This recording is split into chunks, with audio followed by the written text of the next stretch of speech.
क्योंकि तबीयत जो है आज कुछ गड़बड़ है। ठीक है, चल। तो बेटा पढ़ क्या रहे थे हम लोग? फिजिक्स पढ़ रहे थे।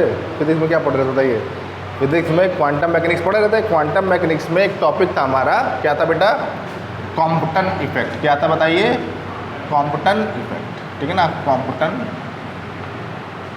ठीक है, कॉम्पटन इफेक्ट। ये बताइए पिछले टर्म में जो पढ़ाए थे क्या आप लोगों को समझ में आया था रिवीजन करने पे? बताइए, घर पर जाके रिवाइज किए थे कि नहीं किए थे आप लोग? पहले ऑनेस्ट जवाब दीजिएगा कि कॉपी बंद हुई थी, एक हफ्ते बाद खुल रही है।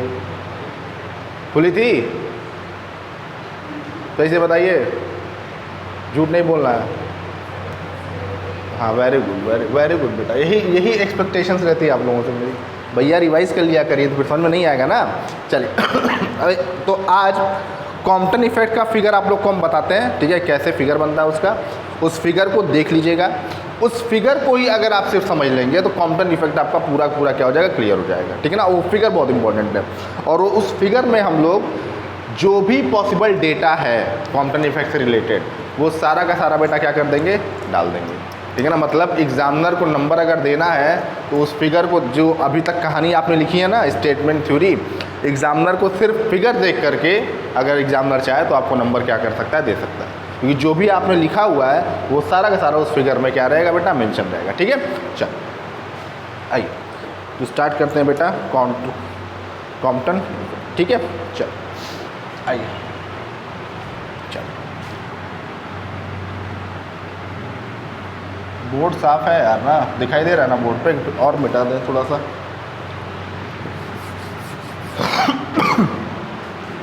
ना मौसम चेंज हो रहा है ना यार, उसी से। देखिए, जो ह्यूमन बॉडी होती है वो सबसे ज़्यादा सेंसिटिव किसी के लिए होती है? टेम्परेचर के लिए होती है। और टेम्परेचर का चेंज जब होता है ना तो हम लोग की तबीयत खराब हो जाती है। सिद्धार्थ शुक्ला ही बताइए, एक्सपायर करके देखा आप लोगों ने? सिद्धार्थ शुक्ला को जानते हैं आप लोग?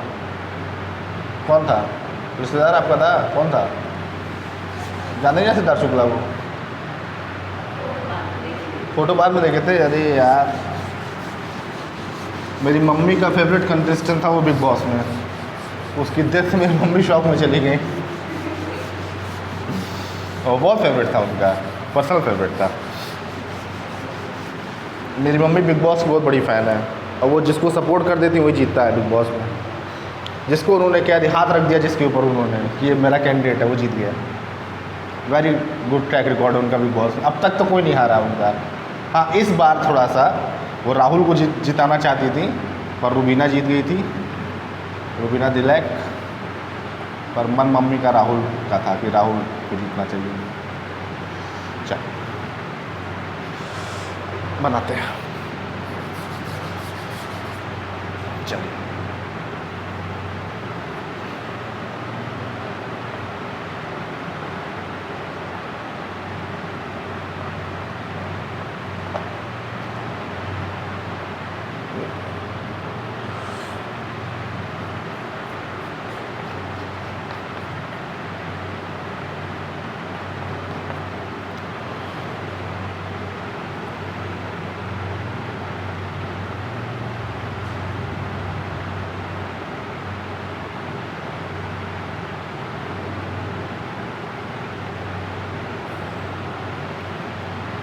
फिगर बेटा हम बना देते हैं।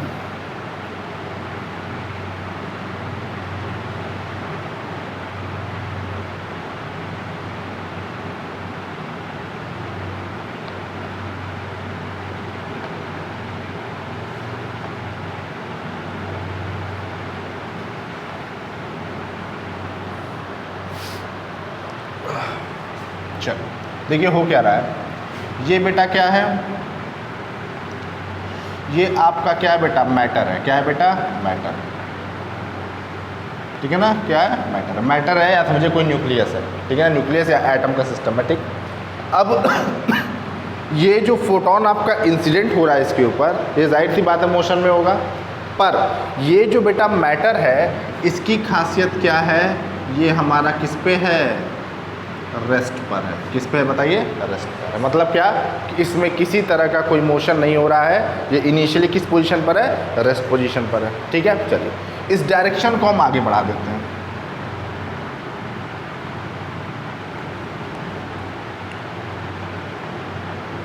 ठीक है, यही डायरेक्शन है। डायरेक्शन किसको आगे बढ़ा, जो इंसिडेंट फोटोन की डायरेक्शन थी इसी को हमने क्या कर दिया बेटा, आगे बढ़ा दिया। ठीक, चलो अब होगा क्या बताइए, जब ये इंसिडेंट फोटोन इस मैटर से क्या करेगा, टकराएगा, तो होगा क्या भाई, फोटोन ऐसे भाग रहा था, अब फोटोन की डायरेक्शन क्या हो जाएगी, कुछ चेंज हो जाएगी और एनर्जी भी क्या हो जाएगी, चेंज हो जाएगी। तो जो फोटोन की डायरेक्शन चेंज हुई, अब फोटोन जो है वो इस डायरेक्शन में भाग रहा है आपका।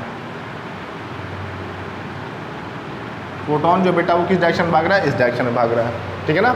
और एक इलेक्ट्रॉन हुआ क्या, इंसिडेंट फोटोन आया, मैटर से टकराया, तो हुआ क्या, उसकी एनर्जी कुछ कम हो गई, तो अब एनर्जी गई कहाँ, जाहिर सी बात है वो एनर्जी किसको मिल गई होगी, इलेक्ट्रॉन को, और इलेक्ट्रॉन वो एनर्जी लेके क्या करेगा आपका, किसी डायरेक्शन में ऐसे भाग जाएगा। ठीक है, चलिए अब मेरी बात ध्यान समझिए। अब यहाँ पे है क्या, इंसिडेंट फोटोन है, इंसिडेंट फोटोन है ये। अब इसकी जो एनर्जी बेटा हम लोग मानते हैं, वो मानते हैं E = h न्यू नॉट। ठीक है, मान लिया कि जो इंसिडेंट फोटोन था उसकी एनर्जी कितनी है, E = h न्यू नॉट। ठीक, अब इसका मोमेंटम कितना हो जाएगा, तो मोमेंटम का फॉर्मूला क्या होता है बताइए, मोमेंटम कैसे निकालते हैं आप, मोमेंटम कैसे निकालते हैं, P = mv, एक ये फॉर्मूला होता है, और कोई फॉर्मूला बताइए, और कोई फॉर्मूला बताइए। रिलेटिविटी में आप लोगों ने एक और फॉर्मूला पढ़ा होगा, E = P × C, पढ़ा है रिलेटिविटी में, E = P × C, ठीक है ना। तो यहाँ से बेटा P किसके इक्वल आ जाएगा, E/c के। तो अगर बेटा इस इंसिडेंट फोटोन की एनर्जी E है, तो इसका मोमेंटम कितना हो जाएगा, P = बेटा हो जाएगा, या इसको E1 करिए पहले, P1 = किसके इक्वल हो जाएगा बताइए, h न्यू नॉट/c। ठीक है, हम क्यों बार बार देख रहे हैं, होता क्या है ना कि नोटेशंस इसमें फिक्स करना पड़ेगा हमको, ठीक है ना, इसलिए हम इसको बार बार देख रहे हैं। ठीक, चलिए अब देखिए, अब हुआ क्या, ये जो आपका फोटोन था वो जिस डायरेक्शन पे स्कैटर्ड हुआ, वो एंगल हम कितना ले लें बेटा, फाई ले लें, ठीक है ना। और ये जो एंगल, जिस एंगल पे इलेक्ट्रॉन आपका भागा है, उस एंगल को बेटा हम कितना ले लें बताओ, थीटा ले लें, क्या ले लें, थीटा। और ये थीटा और फाई जो हम ले रहे हैं, वो किस डायरेक्शन से हम ले रहे हैं, ये कौन सी डायरेक्शन है, ये जो बेटा हमारी डायरेक्शन है, वो डायरेक्शन ऑफ इंसिडेंट फोटोन है कि नहीं, डायरेक्शन ऑफ इंसिडेंट फोटोन। भाई सीधी सी बात है, अगर मैटर आपका रेस्ट पर नहीं होता या बीच में कुछ नहीं होता, तो फोटोन आप कैसी डायरेक्शन में जाता है कि नहीं। तो जो डायरेक्शन ऑफ इंसिडेंट फोटोन है, उससे ये जो आपका स्कैटर्ड फोटोन है, ये बेसिकली क्या है आपका, स्कैटर्ड फोटोन है। क्या है बेटा हमारा, स्कैटर्ड फोटोन है। फिगर पहले बात ध्यान से आप समझिए, कुछ है नहीं फिगर में, पर ध्यान से आप समझिए, ये हमारा क्या है बेटा, स्कैटर्ड फोटोन है, ठीक है ना, स्कैटर्ड फोटोन है। और इसकी एनर्जी कितनी ले लें हम लोग, इसकी एनर्जी हम लोग ले लेते हैं E1 प्राइम = h न्यू, ठीक है ना। और इसका मोमेंटम कितना हो जाएगा बेटा, P1 प्राइम = h न्यू/c, ठीक है ना। और ये जो इलेक्ट्रॉन है, इसकी क्या खासियत है, इसकी एनर्जी बेटा हम कितनी ले लें बताइए, इसकी एनर्जी E2 = हम ले लेते हैं, कितना ले लें बताइए, एनर्जी कितना ले लें, कितना ले लें बताइए, h न्यू जो होता है वो फोटॉन्स के लिए लेते हैं, इलेक्ट्रॉन्स के लिए क्या ले सकते हैं हम एनर्जी को,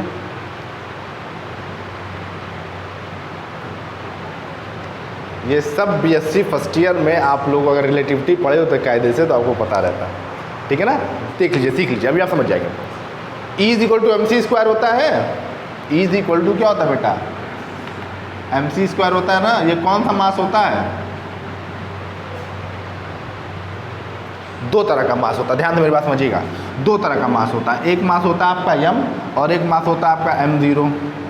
दोनों में क्या डिफरेंस होता है, ये होता है बेटा रेस्ट मास, क्या होता है, रेस्ट मास, ये क्या है आपका, रेस्ट मास है। और ये क्या है आपका, रिलेटिविस्टिक मास है। ये जो है इसकी वैल्यू किसके इक्वल होती है, अगर आप लोग को याद हो, इसकी वैल्यू होती है m0 √1 - v²/c², ठीक है ना। और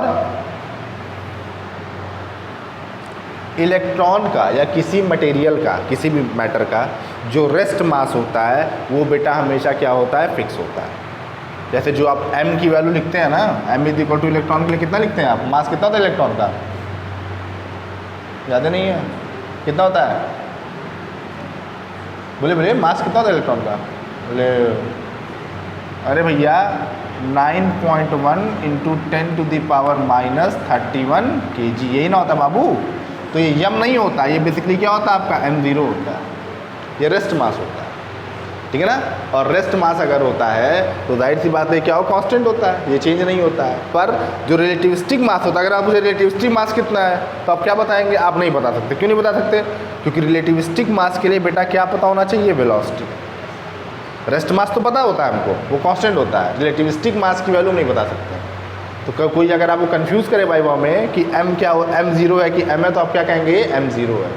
लिखते हम यम है इन जनरल, पर होता क्या है m0, इसको कहते हैं हम रेस्ट मास कहते हैं, ठीक है ना। और इसकी वैल्यू कितनी होती है याद होगा आप लोगों को, 9.1 10⁻31 kg। भूल जाते हैं आप लोग, याददाश्त थोड़ी कमज़ोर है। आमिर खान के गजनी के आमिर खान है आप लोग, तो याददाश्त थोड़ी सी कमज़ोर है आप लोगों की, भूल जाते हैं आप लोग, ठीक है। चलिए ठीक है बेटा, चलिए तो अब एक चीज़ और, हाँ एक चीज़ और उससे पहले समझिए, ये देखिए कि अगर ये मैटर रेस्ट पे था, मैटर मतलब इलेक्ट्रॉन रेस्ट पे था, आप ऐसे समझिए कि इलेक्ट्रॉन क्या था, रेस्ट पे था, मैटर रेस्ट पे था, तो इलेक्ट्रॉन की जो एनर्जी होगी वो कितनी होगी बेटा, E2 इज इक्वल टू वो कितनी होगी, जाहिर सी बात है एनर्जी, मैटर अगर रेस्ट पर है तो कितना हो जाएगा ये m0c², है कि नहीं, E इक्वल टू mc² से। और मोमेंटम कितना हो जाएगा इसका P2, मोमेंटम कितना हो जाएगा, मोशन कितना, मोशन हो रहा है क्या, नहीं हो रहा है ना, मोशन है ही नहीं, मोशन है तो मोमेंटम कितना हो जाएगा, 0, ठीक है। चलिए अब बताइए E2 प्राइम कितना होगा, E2 प्राइम क्या है, कोलिजन के बाद इलेक्ट्रॉन भाग गया, रिकॉइल हो गया, कोलिजन के बाद जब इलेक्ट्रॉन भाग गया, ये क्या है बेसिकली, ये आपका रिक्वाइल्ड इलेक्ट्रॉन है, ये क्या है बेटा आपका रिक्वाइल्ड इलेक्ट्रॉन है, रिक्वाइल्ड इलेक्ट्रॉन, ठीक है ना। तो E2 प्राइम किसके इक्वल हो गया बताइए, E2 प्राइम क्या हो गया आपका, E2 प्राइम हो गया आपका mc²। भाई जाहिर सी बात है कुछ वेलोसिटी मिल गई ना इसको, रिक्वाइल का मतलब क्या होता है, वेलोसिटी मिल जाना, वेलोसिटी, रिक्वाइल का मतलब होता है काइनेटिक एनर्जी लेकर के भाग जाना। तो कोलिजन की वजह से कुछ वेलोसिटी इसको मिल गई, तो वेलोसिटी मिल गई है तो m किससे रिप्लेस, m0 किससे रिप्लेस हो जाएगा आपका, mc से, m स्मॉल m। बात समझ आ रहा है। और इसका मोमेंटम कितना हो जाएगा बेटा, इसका मोमेंटम बेटा हो जाएगा हमारा P2 is equal to m into v, क्या है, इस रिक्वायर्ड इलेक्ट्रॉन की एनर्जी, वेलोसिटी। बात समझ आ रहा है, यहाँ तक की बात क्लियर है, जल्दी बताइए, यहाँ तक बात क्लियर है एकदम, ठीक है। अब देखिए इस फिगर को ही बस आप समझ लेंगे ना, पूरा कॉन्सेप्ट क्लियर हो जाएगा आपका, ठीक। अब देखिए, अब ये जो बेटा मोमेंटम है, ये जो बेटा मोमेंटम है, इसका कितना कंपोनेंट होगा, 2 कंपोनेंट होगा, आप जानते हैं, एक हॉरिजॉन्टल कंपोनेंट, एक आपका वर्टिकल कंपोनेंट। तो इसका हॉरिजॉन्टल कंपोनेंट कितना होगा बताइए इसका हॉरिजॉन्टल कंपोनेंट कितना होगा बताइए, इस डायरेक्शन में हॉरिजॉन्टल कंपोनेंट किसका होगा, तो P1 का हॉरिजॉन्टल कंपोनेंट क्या हो जाएगा आपका, h/c cos phi, ठीक है बेटा, ठीक। अब इसका हॉरिजॉन्टल कंपोनेंट कितना हो जाएगा बताइए, इसका हॉरिजॉन्टल कंपोनेंट कितना हो जाएगा बताइए, ये हो जाएगा आपका mv cos थीटा, ठीक है ना। इलेक्ट्रॉन का जो हॉरिजॉन्टल कंपोनेंट है मोमेंटम का mv cos थीटा। देखिए आज थोड़ा सा मेरा एनर्जी डाउन है तो हो सकता है थोड़ा दिक्कत हो रही हो आप लोगों को, थोड़ी तबीयत मेरी ख़राब है, ठीक है ना। अगर आप समझ में नहीं आएगा हम फिर से समझा देंगे, आज थोड़ी तबीयत ख़राब है तो हो सकता है थोड़ा दिक्कत हो रहा है आप लोगों को। और स्कैटर्ड फोटोन जो स्कैटर्ड फोटोन है बेटा, उसका मोमेंटम का कंपोनेंट कितना हो जाएगा, h/c cos phi, ठीक है ना। अब देखिए हॉरिजॉन्टल कंपोनेंट बेटा कितना हो जाएगा बताइए, कितना हो जाएगा, h/c sin phi, ठीक है ना। और बताइए वर्टिकल कंपोनेंट कितना हो जाएगा, mv sin हो जाएगा, ठीक है।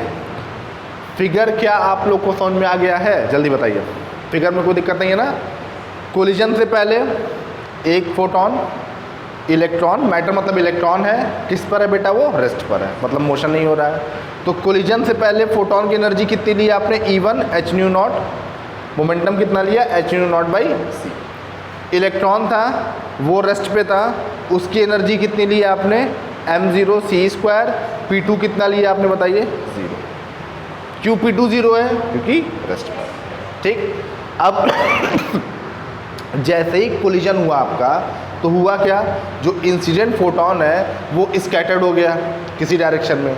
जब फोटोन आपका स्कैटर्ड हो गया डायरेक्शन में तो एनर्जी की वैल्यू क्या हो गई आपकी, h न्यू हो गई। नई वैल्यू कितनी हो गई बेटा, h न्यू हो गई। और मोमेंटम कितना हो गया आपका, h न्यू बाई c हो गया। ठीक है ना। और आपको ये पता है कॉम्पटन इफेक्ट के स्टेटमेंट में आपने लिखा है कि जो स्कैटर्ड फोटोन होता है उसकी एनर्जी क्या हो जाती है बेटा, कम हो जाती है। तो एनर्जी गई कहाँ, जो बची हुई एनर्जी थी या जो लॉस्ट एनर्जी थी, जो स्कैटर्ड फोटोन की एनर्जी में कमी आई है, उसको ये इलेक्ट्रॉन लेके क्या कर गया बेटा, भाग गया है।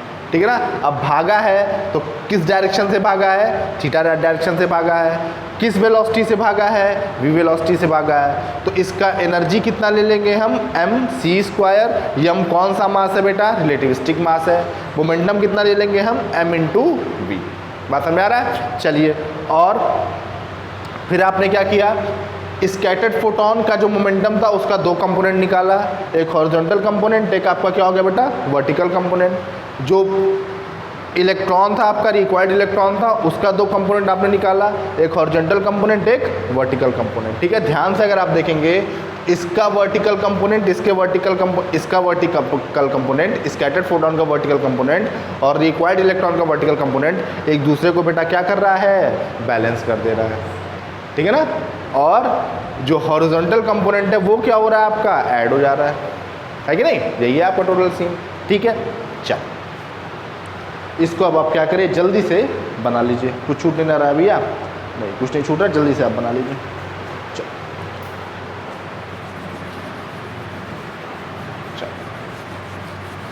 सुंदर सुंदर बना लीजिए। फिगर समझने में कोई दिक्कत होगी नहीं। अब चल, फिगर का नाम दीजिएगा कॉम्पटन इफेक्ट। फिगर का नाम दीजिएगा कॉम्पटन इफेक्ट।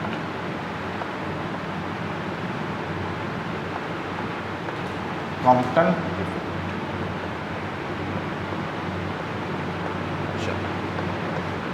छाप दीजिए, छाप जल्दी छापिए, जल्दी छापिए, जल्दी छापिए, जल्दी छापिए, जल्दी छापिए, जल्दी छापिए। और सबसे इम्पोर्टेंट बात मेरे होनहार विद्यार्थियों, ये जो इंसिडेंट फोटोन होता है ये कैसा होता है, हाईली एनर्जेटिक। क्या होता है, हाईली एनर्जेटिक। कहीं आगे लिख लीजिए आप, हाईली एनर्जेटिक, ताकि भूले ना आप। Highly energetic incident photon. छाप दीजिए, छाप दीजिए, छाप दीजिए, जल्दी जल्दी छापिए, जल्दी जल्दी छापिए। आज बैटरी एकदम डाउन है मेरी।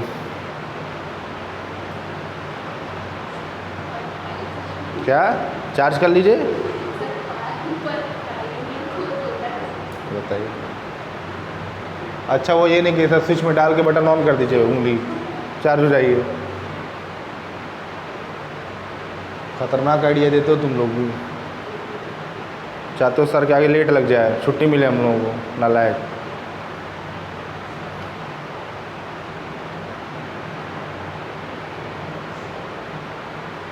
तुम्हारे यहाँ रोज़ कॉलेज खुल रहा है क्या? क्या करते हैं लोग कॉलेज में बुला करके? शोषण। सुबह सुबह तैयार, हाँ और क्या, यही होगा ही कॉलेज में, और क्या कराया जाएगा। तुम लोग की टाइमिंग 6 बजे हो जाए तो कोई दिक्कत है? 6 बजे टाइमिंग हो जाए तो कोई दिक्कत है फिजिक्स का?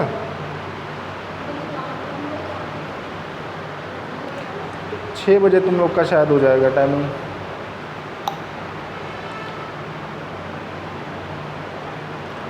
सुंदर सुंदर बनाइएगा और फिगर को अच्छे से समझ लीजिएगा। आज ज़्यादा लिखा नहीं पाएंगे यार, कम ही लिखाएंगे, सबसे ही लिखाएंगे आज। ये एक एक टॉपिक क्वांटम मैकेनिक्स का 2 दिन का होता है, और ज़्यादा बतिया लिए तो 3 दिन का। जैसे आज ज़्यादा बतिया रहा है तो 3 दिन लग जाएगा इसमें।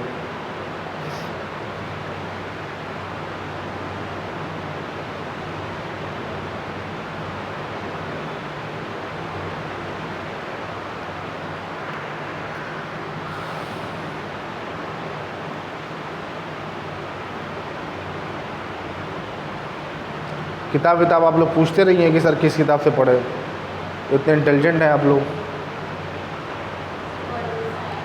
अरे वाह,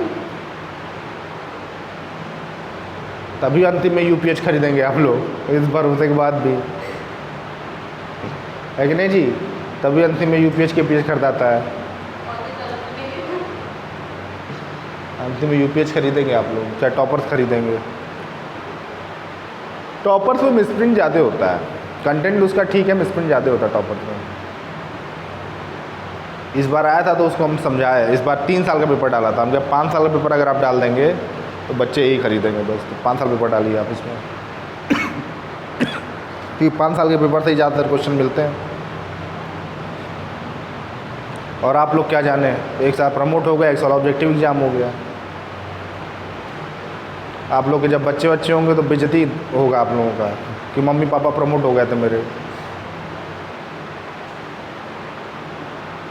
शादी हो जाए ही बड़ी बात है, कौन प्रमोटेड लोगों से शादी करेगा भाई?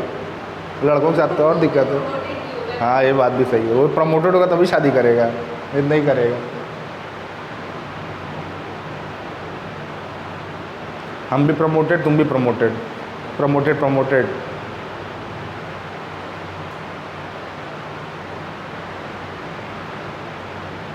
अच्छा इसको P2 प्राइम कर लीजिएगा।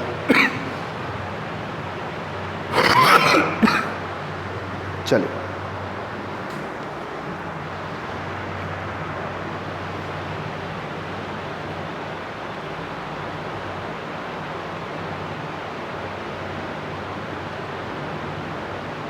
लड़कों के साथ तो और दिक्कत है, प्रमोटेड लोगों को कौन नौकरी देगा? ना नौकरी मिलेगी ना लड़की मिलेगी शादी के लिए, ना नौकरी ना छोकरी, बैंक बैलेंस 0, बड़ी समस्या है। लड़कियों का तो ठीक है, अरे बिल्कुल ठीक है। लड़कियों के पास लास्ट ऑप्शन होता है शादी कर लेंगी, लड़के क्या करेंगे?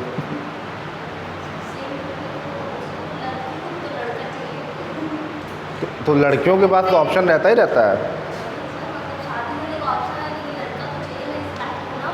हाँ बात सही है, बात, यू आर क्वाइट राइट। पहले क्या होता था, जब प्रॉपर्टी लोगों के पास ज़्यादा होती थी तो लोग लड़के चाहते थे, या जिसकी प्रॉपर्टी ज़्यादा रहेगी, जिसके पास लड़के ज़्यादा, प्रॉपर्टी जिसकी ज़्यादा होती थी तो लड़का चाहता था। वो क्यों लड़का चाहता था? वे लड़के ज़्यादा रहेंगे तो अपनी प्रॉपर्टी तो हम बचा ही लेंगे, दूसरे की भी कब्जा कर लेंगे मारपीट करके। और इसीलिए लड़के और लड़की में पहले डिफरेंस ज़्यादा था कि पहले लोग लड़का ही चाहते थे। अब प्रॉपर्टी रही नहीं किसी के पास उतनी, तो लड़का लड़की में डिफरेंस अब बैलेंस हो गया। ये रीज़न नहीं कि लड़कियाँ चाहने से बहुत आगे बढ़ गई, पढ़ने में बहुत एक्सपर्ट हो गई, ये सब नहीं है। जो आप लोग को लगता है रिजल्ट निकलता है कि लड़कियों ने बाजी मारी, लड़कियां ये कर गई, लड़कियां वो कर गई, ऐसा कुछ नहीं है। रीज़न यही है कि पहले लोगों के पास प्रॉपर्टी होती थी तो उसको सेव करने के लिए लोग क्या करते थे, चाहते थे भाई हमारे पास लड़का हो, और सेव करने के लिए नहीं, और प्रॉपर्टी बटोरने के लिए भी कि दूसरे का मार पीट के और हड़प लें। तो लोग चाहते थे कि भाई लड़का हो, भाई लड़के रहेंगे मारपीट, लड़कियाँ कहाँ जाएंगी मारपीट करने? अब झांसी की रानी हो तो बात और है ना। तो इसी वजह से पहले लड़का और लड़की में डिफरेंस ज़्यादा था। अब प्रॉपर्टी किसी के पास उतना रहा नहीं, इस वजह से डिफरेंस जो है धीरे धीरे ख़त्म हो गया, ख़त्म ही हो गया। अब तो डिफरेंस है ही नहीं। चलिए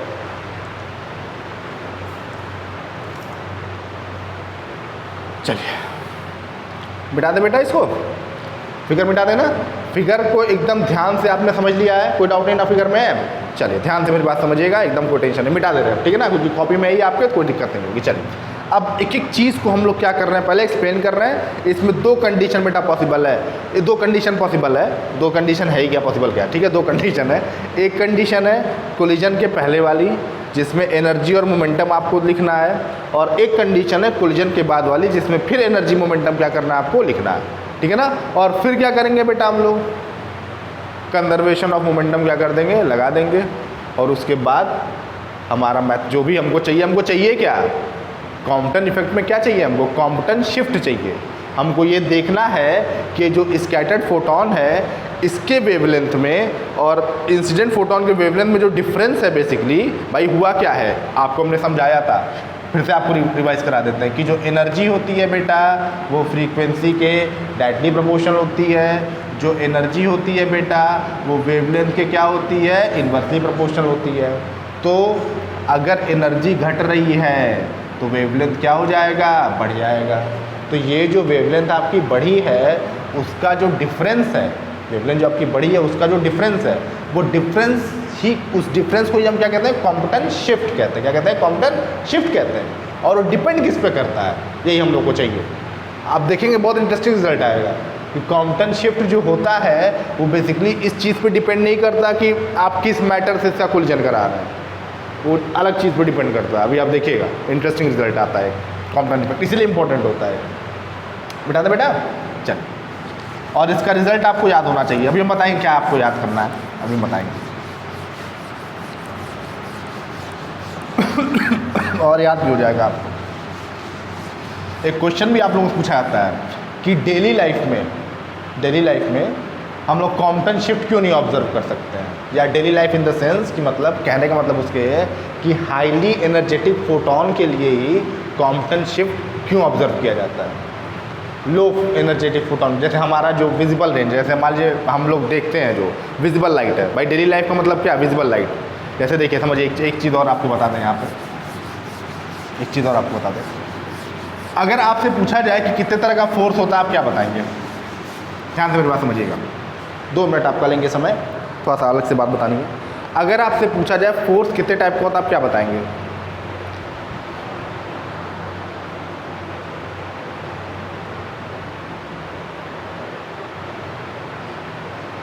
बताइए, जितने टाइप का फोर्स आता है आप बताइए, जितने टाइप का फोर्स आप जानते हैं बताइए। ठीक, ग्रेविटेशनल फोर्स, हाँ वेरी गुड, और इलेक्ट्रोस्टैटिक फोर्स, और जो भी आप जानते हैं, जितना आप जानते हैं अब तक, हाँ वेरी गुड, और बताते रहिए, बताओ जी, और बताओ। हाँ, कौन सा फोर्स, बोलो। हाँ ठीक, और न्यूक्लियर फोर्स, और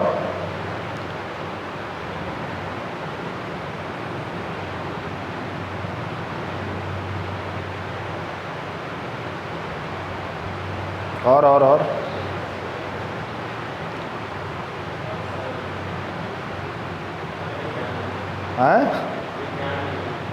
ध्यान में नहीं आ रहा है, चलो और बताइए, सोचिए थोड़ा सा। ये क्राइटेरिया नहीं होता। हाँ बोलो। कौन सा? और कोई फोर्स नहीं होता है? तुम हम धक्का दिए तो कौन सा फोर्स हुआ? वो रिपल्सिव फोर्स हो गया। वो कैसे अपने आप ही रिपल्सन हो रहा है? धक्का दिया ना हम, यार नालायक। और जब हम चलते हैं तब कौन सा फोर्स लगता है? वो कौन सा फोर्स हुआ? अट्रैक्शन हुआ, रिपल्शन हुआ? चलिए देख लिए, समझो कौन सा फोर्स हुआ। अब हम बताए तब ना नालायक। देखिए इधर, अब देखिए, ये क्राइटेरिया नहीं होता फोर्स का, ठीक है ना। फोर्स जो होते हैं, ध्यान में रखिएगा, फोर्स जो होते हैं वो 4 तरह के होते हैं। कितने तरह के होते हैं? 4 तरह के। कौन कौन सा? पहला होता है बेटा स्ट्रॉन्ग फोर्स। किसी और इसको अच्छे से समझाएंगे, या हो सकता है आप ही सर आप लोग को समझाएं। स्ट्रॉन्ग फोर्स कौन सा फोर्स होता है बेटा? स्ट्रॉन्ग फोर्स, ठीक।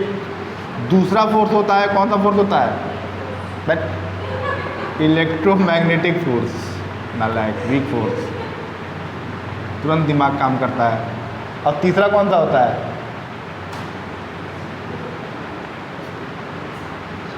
तीसरा कौन सा होता है? अरे स्ट्रॉन्ग है तो वीक होगा ही होगा, वीक फोर्स, वीक फोर्स, ठीक है। चौथा कौन सा होता है? चौथा कौन सा होता है? नहीं वो आ गया, इसमें आ गया वो, ग्रेविटेशनल फोर्स। कहीं इसको नोट कर लीजिए।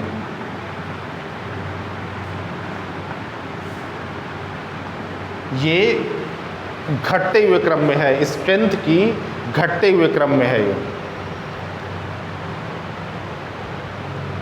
ठीक है ना। ये स्ट्रेंथ के घटते हुए क्रम में है, ठीक। अब आप कहेंगे, आप कोई फोर्स का आप नाम लीजिए तो हम बताते हैं कहाँ पाया जाता है वो, किसी फोर्स का।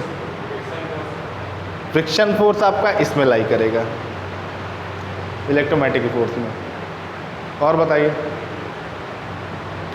जो भी फोर्स आप जानते हैं आप बताइए, हम बताएं वो किस रेंज में लाई करेगा वो, बताइए जो भी फोर्स आप जानते हैं सोच के बताइए,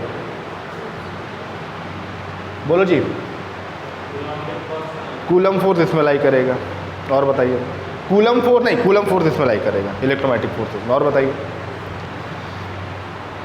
और बताइए,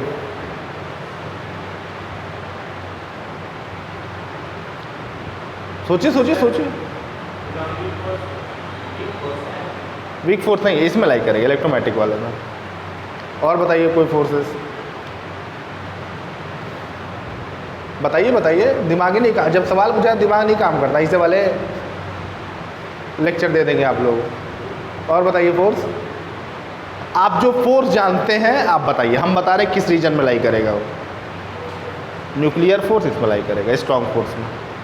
और बताइए,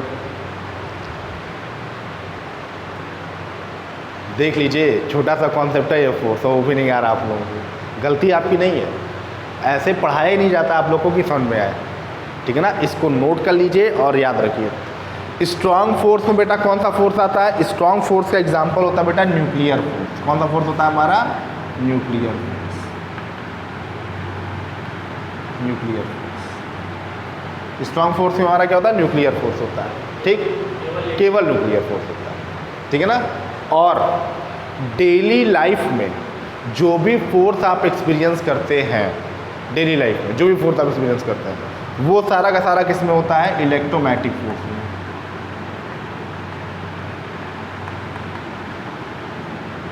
अब आप नाम पे कंफ्यूज हो जाएंगे कि सर इसको इलेक्ट्रोमैग्नेटिक क्यों नाम दिया गया है, तो आप नाम पे मत जाइए, आप फोर्स की स्ट्रेंथ देखिए।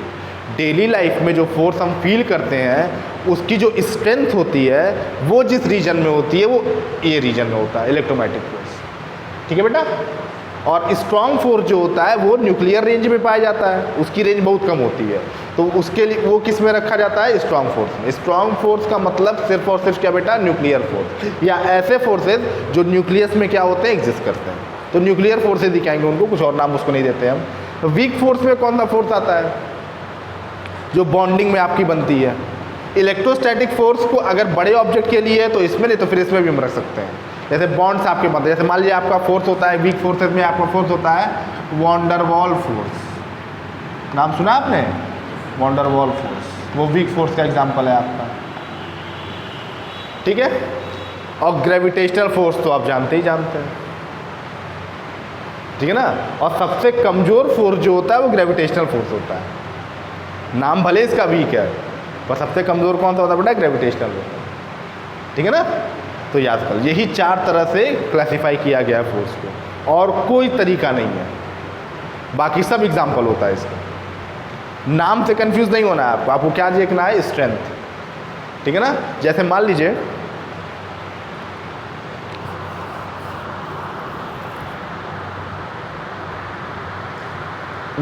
ऐसे समझिए आप, एक रफ डेटा आपको देते हैं।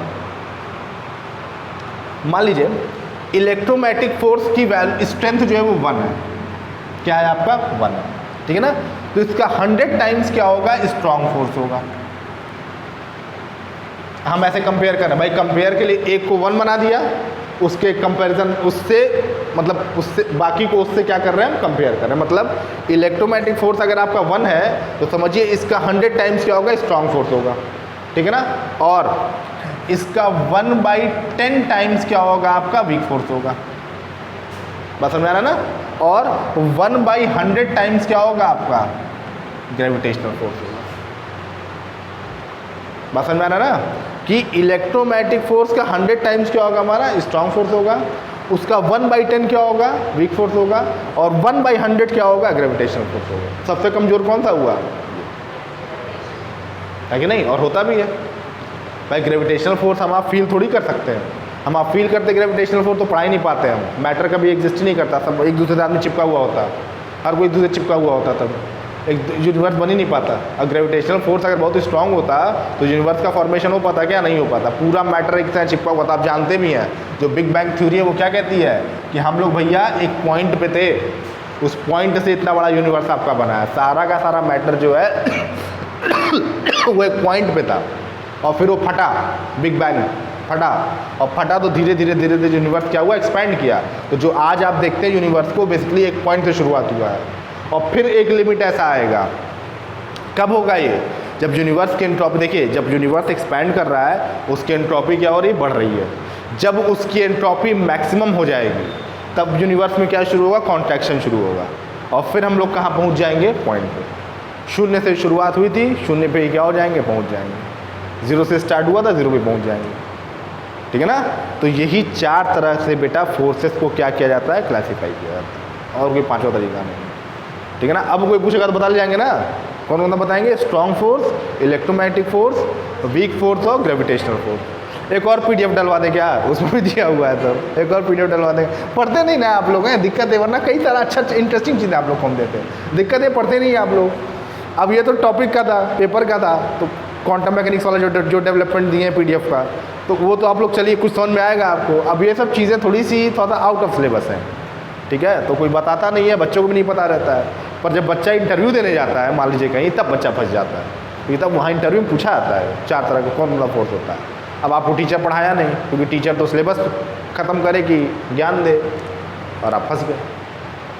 अब उसके लिए कौन बच्चा सक्सेसफुल होता है? जो अपना पढ़ाई लिखा अलग से कुछ पढ़ता लिखता हो। ठीक है? और अलग से भाई कौन पढ़ रहा है आज के टाइम में? ये भी दिक्कत है। चलिए ठीक है। और देखिए एक चीज़ और समझिए आप, एक चीज़ और समझिए। देखिए न्यूक्लियस का जो सिस्टम होता है, न्यूक्लियस का सिस्टम होता है, उसकी रेंज कितनी होती है? 10⁻⁻15 मीटर। क्या होता है? 10⁻15 मीटर। इसको हम 1 फर्मी कहते हैं। क्या कहते हैं बेटा? 1 फर्मी कहते हैं, 1 फर्मी कहते हैं। आप लोग जब जो पीडीएफ हम अपलोड किए ना, जब आप लोग पढ़ेंगे तो उसमें ये सब चीज़ें आप लोग कहीं ना कहीं मिलेंगी। वो पूरा डेवलपमेंट है, 1900 से लेकर के 1925 तक का डेवलपमेंट पूरा दिया हुआ है। क्या डेवलपमेंट हुआ क्वांटम मैकेनिक्स में, ऐसे आप बस कहानी की तरह से उसको पढ़िए। इंग्लिश हो सकता है थोड़ी सी आपको मुश्किल लगे उसमें, तो गूगल है ही, सर्च कर लीजिएगा उसको पढ़िएगा। हमने आपसे कहा था कि खाली समय में उसको पढ़ करके आइएगा। ये बहुत टाइम का, अभी टाइम है आप लोग के पास। कॉलेजेस बहुत ऐसे रन नहीं कर रहे हैं, प्रैक्टिकल अलॉट हुआ है नहीं, तो प्रॉपर टाइम भाई पढ़िए। अभी अब हो गया? अरे यार ये भी दिक्कत है। चलिए खैर कोई बात नहीं है, ठीक है। पर अभी उतना टाइम है आप लोग के पास, अभी आप चाहें तो पढ़ सकते हैं, आराम से पढ़िए। संडे को पढ़िए, है ना, पढ़िए, पर कहानी की तरह से पढ़िए कि क्या। अब भाई अब कहानी में परियाँ होती हैं, राक्षस होते हैं, तो वो सब उसमें नहीं मिलेगा आपको, पर थोड़ा सा पढ़ने की कोशिश करिए, थोड़ा सा इंटरेस्टिंग है वो, पढ़िए उसको, ठीक है। अब देखिए समझिए पहले कि जो बेटा न्यूक्लियर फोर्स होता है उसका रेंज कितना होता है? 10⁻⁻15 मीटर होता है। और जो ग्रेविटेशनल फोर्स होता है उसका रेंज कितना होता है? 10⁻15 मीटर होता है। रेंज मतलब क्या?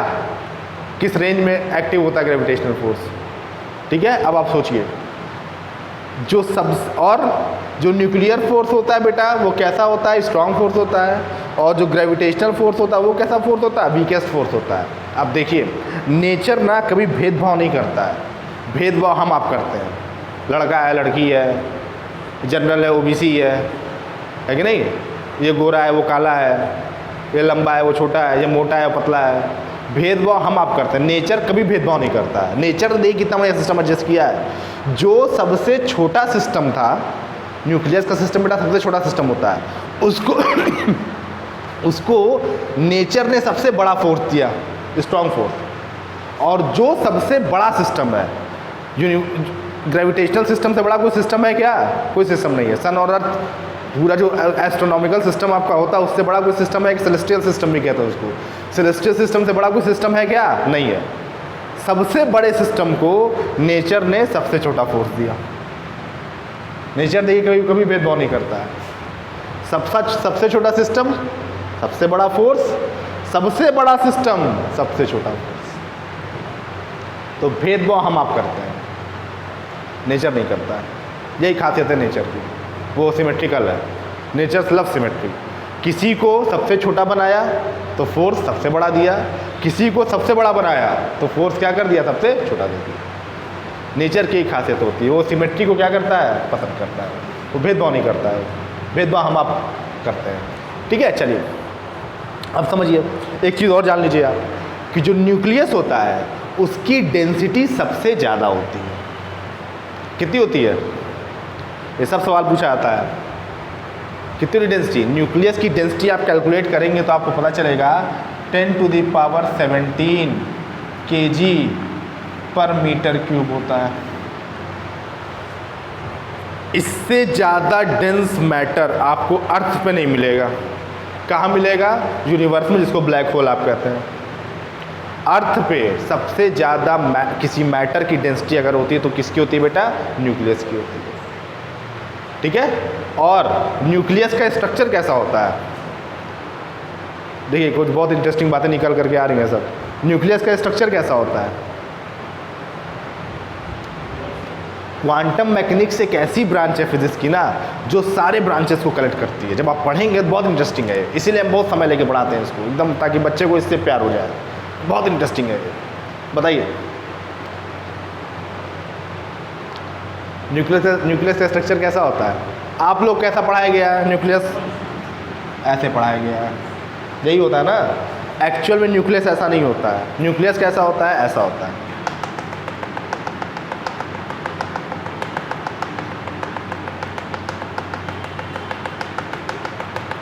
ये एक्चुअल न्यूक्लियस है।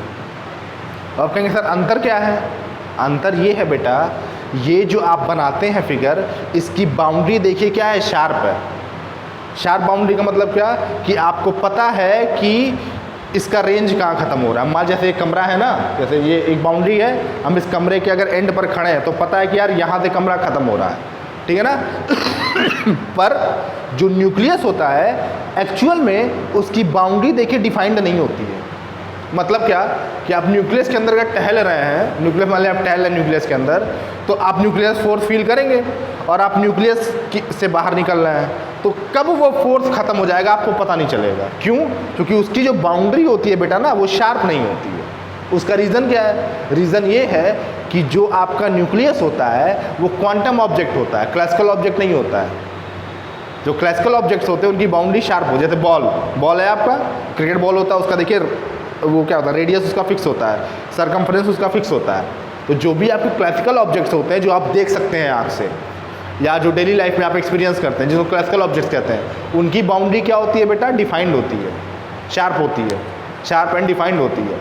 और जो न्यूक्लियस है उसकी बाउंड्री बेटा शार्प नहीं है। आपको नहीं पता कि कब एंड हो जाएगा वो।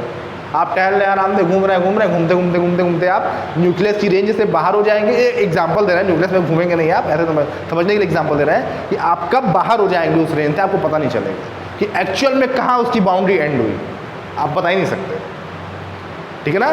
पर इसको अगर हम अप्रॉक्सीमेट कर दें तो देखिए स्फीयर मिल जाता है मुझे। तो जो पढ़ाया जाता है आपको ना वो बेटा अप्रॉक्सीमेट केस होता है। जो भी सोल्यूशन आपको पढ़ाया जाएगा अप्रॉक्सीमेट केस होता है वो। आप स्फेरिकल मान करके सारी कैलकुलेशन करते हैं और रिजल्ट भी मैच कर जाता है। जब आप न्यूक्लियस की डेंसिटी कैलकुलेट करेंगे स्फेयर मान करके तो आपको यही रिजल्ट मिलेगा। ठीक है ना? तो स्फेयर मान के आप कैलकुलेट करते हैं तो रिजल्ट आपको मिल जाता है, पर एक्चुअल में उसकी बाउंड्री बेटा डिफाइंड नहीं होती। ठीक है? क्यों डिफाइंड होती है? क्योंकि कैसा ऑब्जेक्ट है वो? क्वांटम ऑब्जेक्ट है। ठीक है? क्वांटम ऑब्जेक्ट है वो। ठीक है?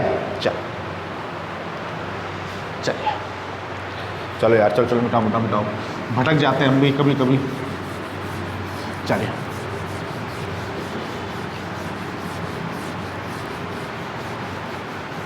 और यही इसी न्यूक्लियर प्रॉपर्टी का रीज़न है कि जो नैनो मटेरियल्स होते हैं वो आपके स्पेशल होते हैं। नैनो मटेरियल जो होते हैं आपके इसी वजह से स्पेशल होते हैं। कैसे स्पेशल होते हैं रुकिए वो भी समझा देते हैं, नहीं तो फिर मौका नहीं मिलेगा, फिर न्यूक्लियस शुरू होगा नहीं। जो न्यूक्लियर प्रॉपर्टीज़ होती हैं वो कई चीज़ों पर डिपेंड करती हैं। उसमें से दो टर्म आता है आपका। जब न्यूक्लियर प्रॉपर्टीज़ आप पढ़ेंगे तो आपको समझ में आएगा। जो न्यूक्लियर प्रॉपर्टीज़ होती हैं बेसिकली वो दो चीज़ों पर डिपेंड करती है।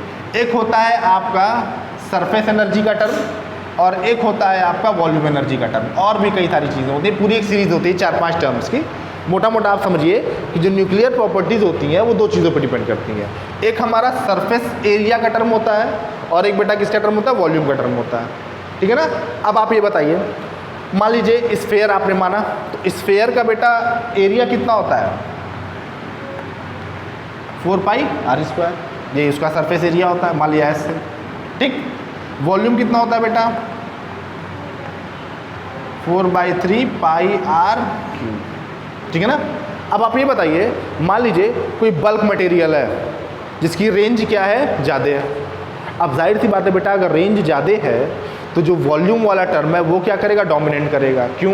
क्योंकि वॉल्यूम किस पे डिपेंड कर रहा है, आर की पावर क्यूब पे, ठीक है ना। तो जो वॉल्यूम वाला टर्म है वो क्या करेगा, डोमिनेट करेगा।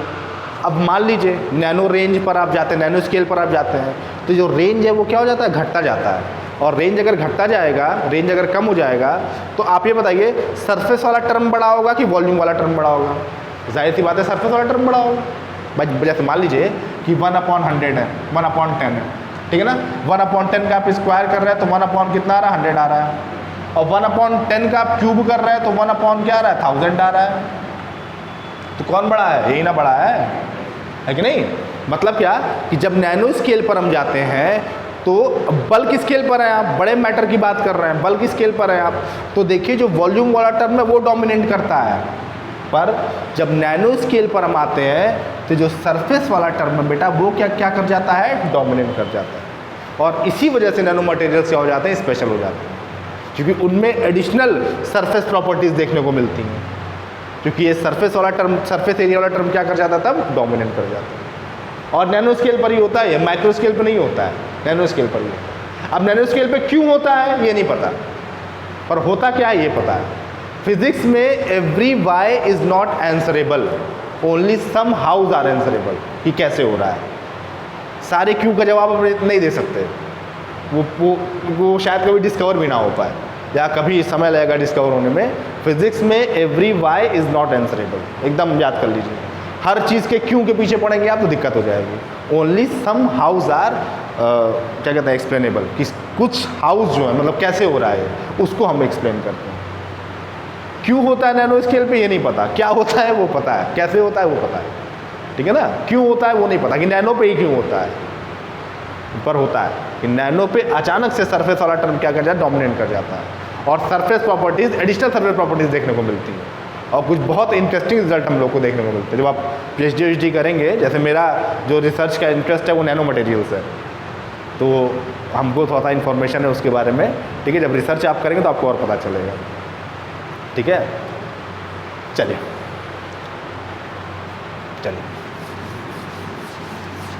तो आज रहते तैयारी तैयारी, ठीक है ना। फिगर आपने बनाई लिया है, फिगर को रिवाइज कर लीजिएगा, कल उसके बाद से फिर क्या कर देंगे, लिखा देंगे, ठीक है। चलिए, तबीयत भी आज नहीं सही है, कोई मतलब नहीं है। जो आज पढ़ाया समझ में आया है, आज ज्ञान की बातें ज़्यादा हो गई। ऐसे ही कभी कभी ज्ञान की बातें आप लोग को मिलती रहेंगी, छोटी छोटी मगर मोटी बातें। पहले शक्तिमान आता था तो कहता था छोटी छोटी मगर मोटी बातें, तो ये छोटी छोटी मगर मोटी बातें, ठीक है। चलिए, फिगर को अच्छे से रिवाइज कर लीजिएगा, कल ही से हम लोग क्या करेंगे बेटा, स्टार्ट करेंगे। और कल मेरी कोशिश होगी कि ये क्या हो जाए बेटा, ख़त्म हो जाए। हो जाएगा तो अच्छी बात है, वैसे मुश्किल लग रहा है कल भी। चलिए देखते हैं।